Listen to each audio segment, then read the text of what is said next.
If you're in a calorie surplus or a bulk and you're planning on doing a calorie deficit really soon, listen up, I'm gonna give you some really good advice for this. Now again, this advice is based on my personal experience with myself and my clients.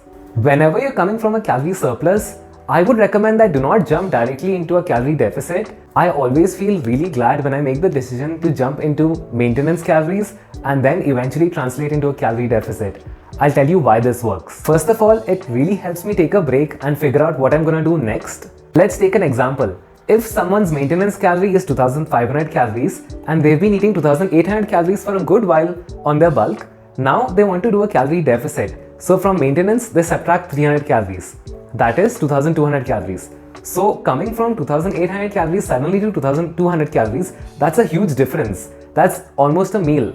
You are definitely going to feel hungry or restricted this way. Let's be real, whenever you're in a calorie surplus, you tend to get lazy. You're like, I went over my calorie budget today, that's okay, I'm on a bulk. So now, when you're being meticulous at a lower calorie intake, you really feel the brunt of it. And you do it though, absolutely.